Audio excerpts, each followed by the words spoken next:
For over 100 days now, I've been talking about the countdown to the United States election. We're about 15 days out right now. So about 2 weeks until the election, and who knows? Legitimately, who knows? Okay? I don't care. It doesn't matter which way it falls. It really does not matter which way it falls. I think that there's going to be some kind of chaos someplace. My hope is that there is not.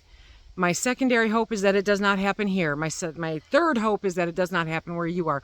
But in the off chance that we are somehow impacted, whether it is by civil unrest, whether it is by distribution issues, whether it is by whatever, weather, okay, I want us to be prepared to be able to take care of ours, period. So I thought today we would talk about what you can do if you've not started and you only have 15 days. Or maybe you have started and you've only got 15 days. Let's see what we can focus on in 15 days to get you better prepared for an emergency. Hello everybody and welcome to SuttonsDaze. If you're new here, my name is Lisa and we are all about pantry preparedness. Today I am in the garden and I am separating garlic because I can. Actually because I'm just flat out of time. I have to get the garlic separated and planted. I have over 1,000 bulbs going in. That's my Stocktober. Yes, it is. So we're going to chat while I'm doing this. Yeah. Have you planted garlic? Throw it in the comment section down below. I plant hardneck because of my location. I have a few different kinds that I'm planting this year. And I don't remember the names of all of them, except one. I know I'm planting music because music is important. Okay.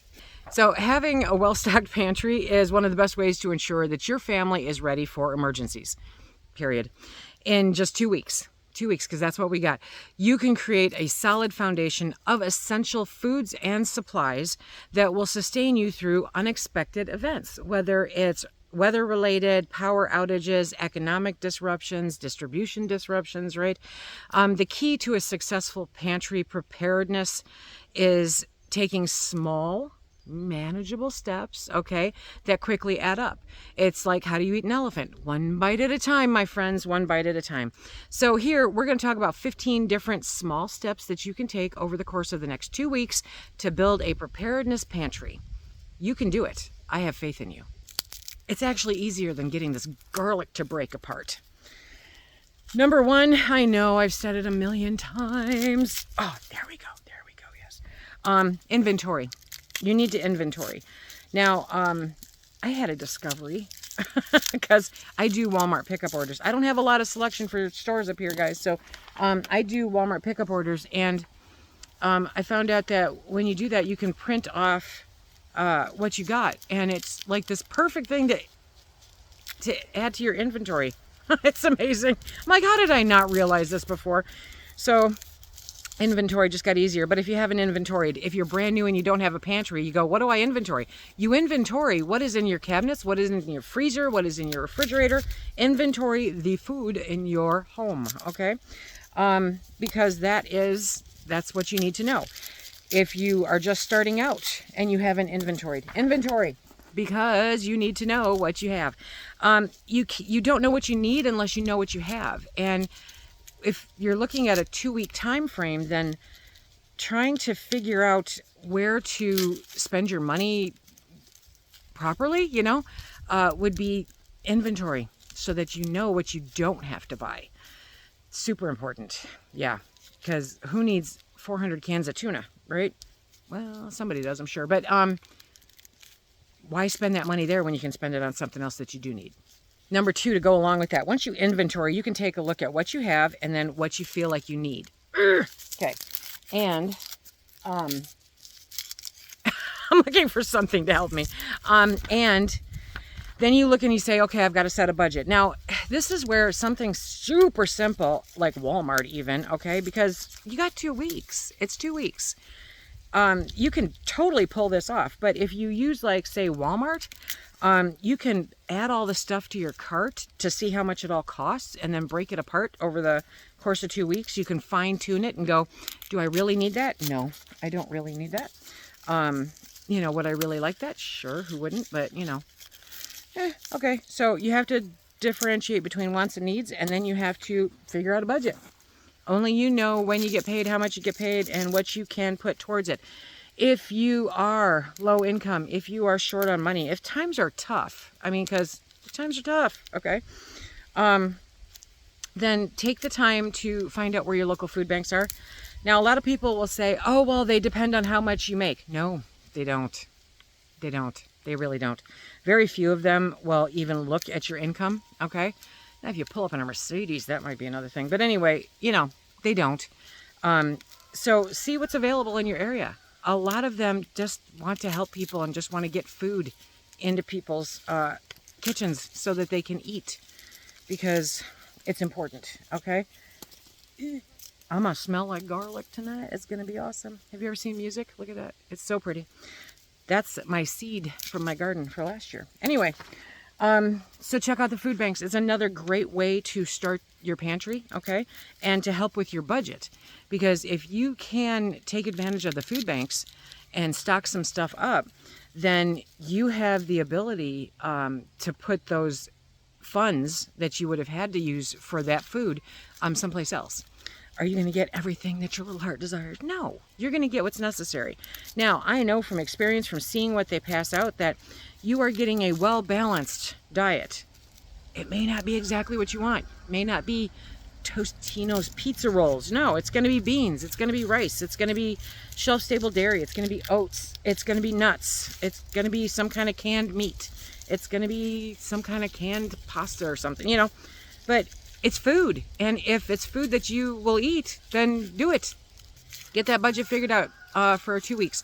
If you get paid every week, then you know what bills you've got coming up. I can't help you with that one, but you can, figure out what to do. Do not go load up your credit card like a crazy person, okay? Don't do it. Don't do it. And do not use bill money to do this stuff. I've been talking about this for a long time. So if you're brand new to the party, I get the feeling of being behind, but you're not, okay? You can catch up. You really can. You want to look at shelf-stable foods. What is shelf-stable? That means it doesn't require refrigeration or freezers, okay? And shelf stability to me is very important. That's why I'm a home canner, is for that shelf stability. So you want to take a look at what you can put up that's shelf stable. Don't count ice cream as a prep. It's not, okay? But you want shelf stable meats like canned chicken, tuna, salmon. Keystone has beef and pork. So definitely, check those out. Some people prefer the beef that is not ground beef. Some people say the ground beef reminds them of dog food, to which I say you are feeding your dogs really good. But I love my dogs, so I agree with feeding them very good. You want to do canned soups, okay? Soups and stews, because they're easy. All you got to do is heat and eat, right? And if you want to get real creative, pour some of that soup over the top of mashed potatoes or rice or something, and poof, you've got an extra thing. I get a lot of people telling me, Lisa, I'm diabetic. I can't stock up on rice and, pasta and stuff like that. No, you're right. Well, you can. You just can't consume mass quantities of it. So, number one, my first thing is manage your intake. The second thing is to stock what you eat. If you can't eat rice, if you don't want to eat rice, don't stock it. It's just that simple, okay? Stock what you eat what you stock. Now is not the time to get creative. Get creative when you're not pinching pennies and when you're not trying to build a pantry. So you can do that. This is a lot more fun when somebody else does it. So with the shelf stable, you're looking at vegetables and fruit also, okay? And go for the low sodium, low sugar, because it's better for you. Yes, I am aware that you need salt. Add it yourself, okay? It doesn't need to be preserved in there. So I get some fun comments sometimes. Anyway, so your best bet is, if you can, if the budget allows, to get ones that are low sugar and low sodium.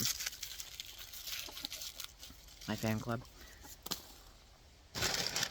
Next, Number 4, focus on proteins. So focus on your shelf-stable proteins, because our power grid is questionable on a good day, and anything in a freezer is at risk, okay?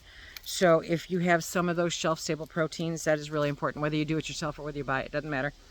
And then as you can afford it, also, sure, put some in a freezer. Do you have to fill? I highly recommend not having multiple deep freezers, okay? Because our grid is horrible. So shelf-stable, or, you know, a few. Put some. Use your freezer as a holding place, not a...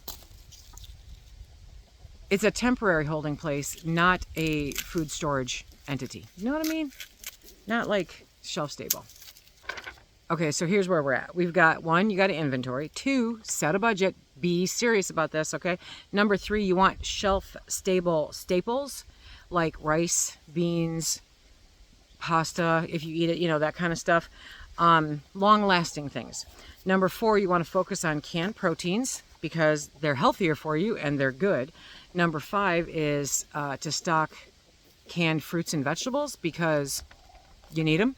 And you want to look at low salt, low sugar for those, because you can add salt and sugar if you so feel inclined, right? Number 6, we're going to look at freeze-dried or dehydrated foods. And there's a multitude of ways that you can do this. And honestly, I'm going to tell you straight up that if you're not already in the game, you can order, I mean, literally, you can order Thrive right now, okay? Hi, I'm a Thrive representative consultant.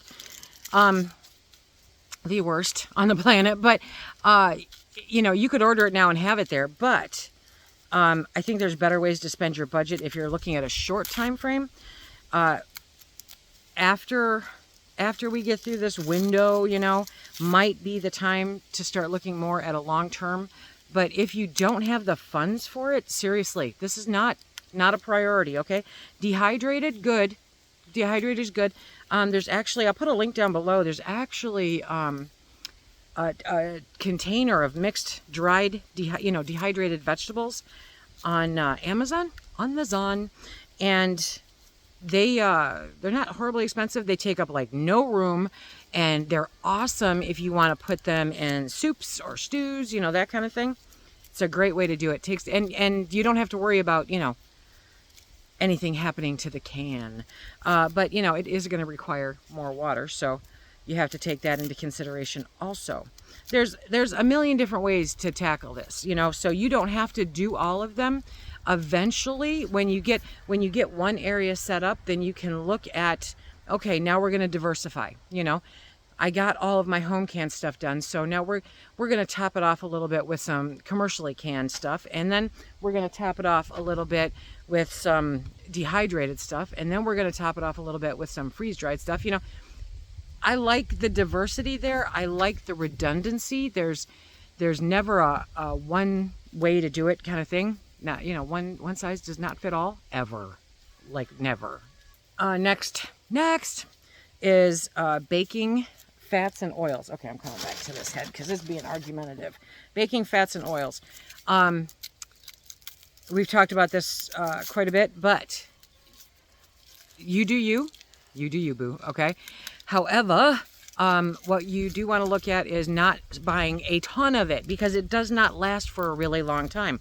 So you want 6 months to a year, and my standard rule is keep it as real as possible. So coconut oil has a good longevity, actually. Lard, straight up lard is good, but again, it's a limited shelf life. And olive oil. I love olive oil. Yeah, okay. Those are the primary ones that we use. You use whatever you want. Okay, if you can, number 8 is storing legumes and grains in bulk. So if you can get your beans in bulk and your grains in bulk, and that works for you, if it makes sense for you and your household. I mean, would you rather buy split peas once a year or, you know, once a month? I'd rather buy it once a year because I'm just that way. So take a look at Palouse brand. I'll put their link down below. They have a lot of great stuff. If you are a customer of Azure, they have a lot of great stuff. I kind of mix it up between the two, but Azure, you have to have a drop. that meets with your schedule, and with Palouse, it shows up at your front door. It's pretty cool. So, you know, depending on how things work for you, do it. But you want some long-term grains and legumes. They're healthy. You can learn how to grind your own wheat if you are so inclined. You can make different soups. You can make different meals.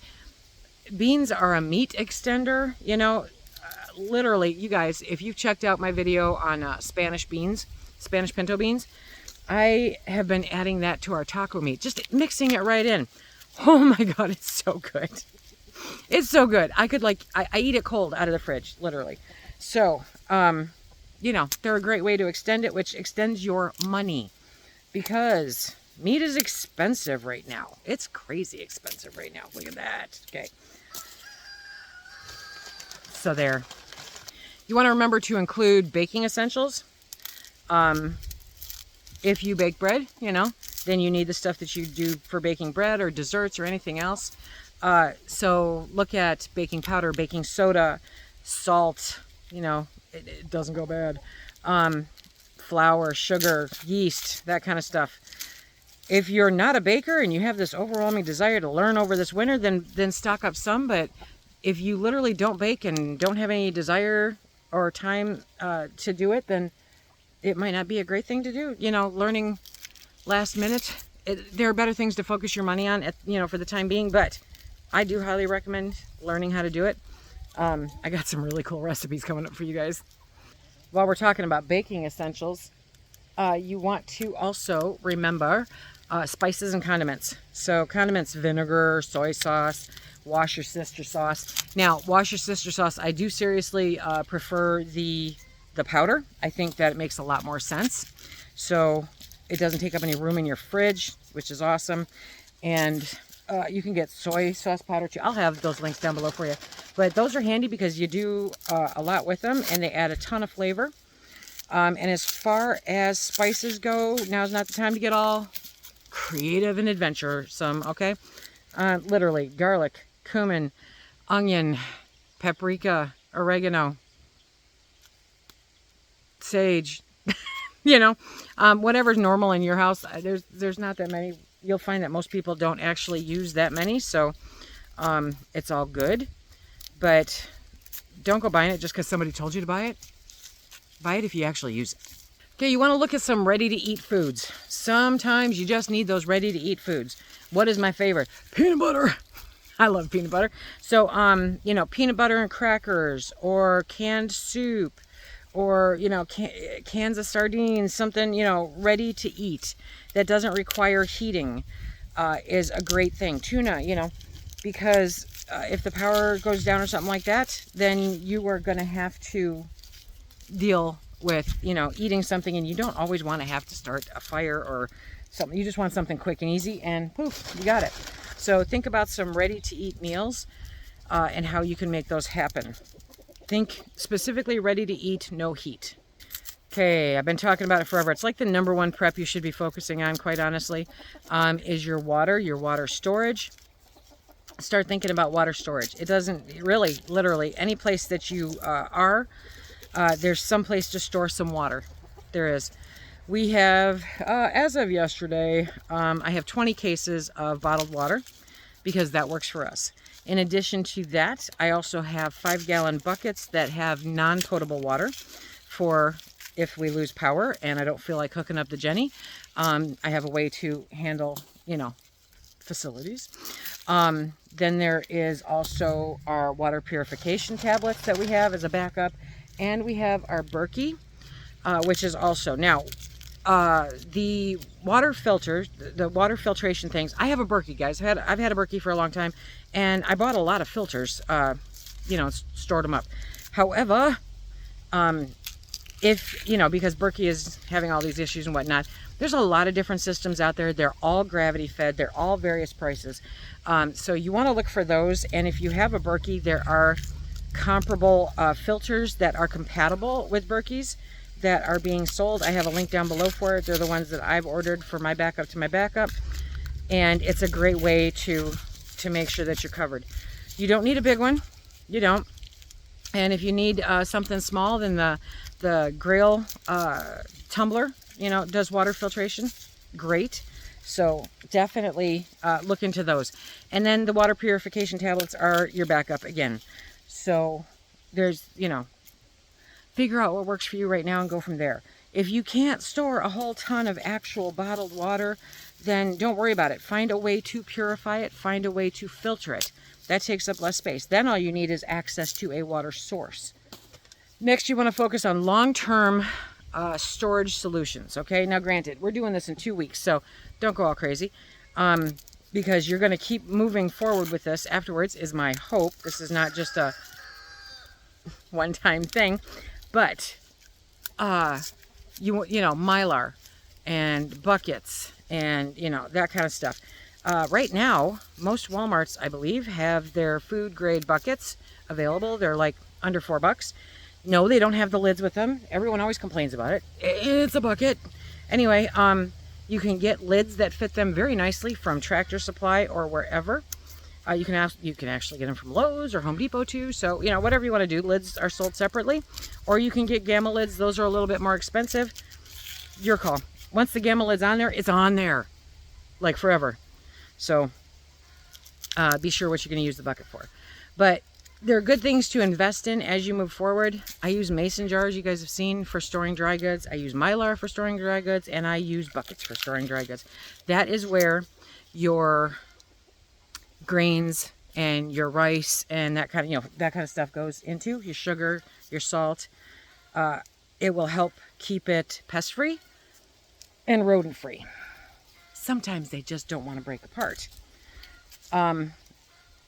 Long-term storage solutions. Okay, next we're going to add some, number 14, we're going to add some household essentials. What's essential in your house? Probably not the same as what's essential in mine.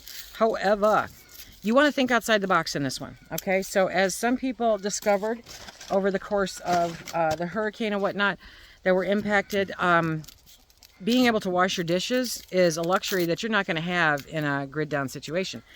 So, paper plates, disposable silverware, that kind of stuff. It's handy for that. If you don't want to use them every day, don't. Seriously. But they're also very handy to have so that you don't have to waste a valuable resource washing dishes. It comes in handy often.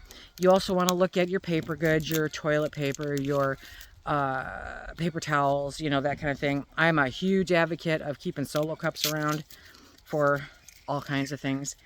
So look at what works for you. If you want to make it, or if it is an everyday use kind of thing, great, you know. Look at that garlic bulb. Oh my gosh. If it's for emergency only, put it up for emergency only. That's, you know, it's your house. Look at your soap. Look at your cleansers. Look at all of that non-food stuff that you use. Think outside of the box. Think, okay, take situations. This is what you can do instead of watching, you know, reality TV.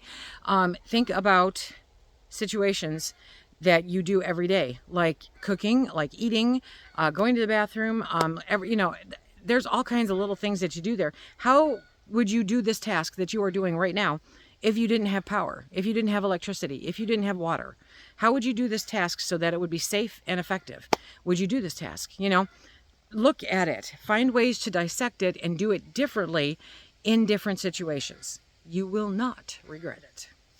Okay, you know, last but not least, you have to rotate your pantry, guys. This is not a set it and forget it. If you are brand new to this and you have not done this before and you make it through the 2 weeks, stocking up for 2 weeks without putting yourself horribly into debt, you know, doing all the right things, not wasting money on frivolous stuff that you don't need, then congratulations, you're a rock star and you are farther ahead than 90% of the people that you know, okay? You don't walk away now. You don't. Being prepared, I'm not talking about being a prepper. Number one, if you're a prepper, rock on. You're awesome. You are a rock star. If you are a homesteader, rock on. You're a rock star. Okay? If you are just somebody who, you know, learned from your parents or your grandparents that, you know, you should have some stuff set aside, guess what? Those are all preppers. Every single one of those scenarios is a prepper. You are being prepared. The negative connotation with preppers is stupid. And so, God, do your do. Who cares what everybody thinks? Because everybody out there doesn't think most of the time. If you do this and you get everything stocked up, okay, it is not a set it and forget it. You don't look at it and go, I did it. Now I'm safe from everything. No, you're not. You did it. Now you have to rotate through it. So when you go to make a tuna sandwich next time, you don't go to the store and buy a can of tuna. You use the one that's in your pantry, and when you do go to the store, you replace it and maybe buy an extra one. That is how you continue to rotate your stock and build your stock. You need to rotate through what you buy. It is not meant to sit there and look at. That is an utter and complete waste of money and resources. You must use it. Otherwise, you're better off sitting at home with a little glass bowl and your dollar bills and a lighter and just burning them and watching them go up in flames. Because that's essentially what you're doing. Ow, ow, ow, ow. While we talked, I got all of that done. All of that. Okay. I have a lot more to do. A lot more to do. But I mean, look at the size of that. Okay. By following along these 15 steps over the course of the next 2 weeks, you can build yourself up an amazing preparedness pantry, okay? Your pantry should be something that gives you comfort and security during times of stress. Whether it's job loss, medical issues, whether it's distribution issues, whether it is disruption in power or weather or chaos. Your pantry is going to make sure that you and yours are fed and taken care of. These are the basics. These are the basics, okay? I highly recommend doing at least a few of these, getting yourself as set up as you can, understanding that everybody has different financial circumstances. Do what you can, and you've got this. If you want to check out different ways to stock up your pantry, check out this playlist right here. Until next time, be safe. Stack it to the rafters, my friends.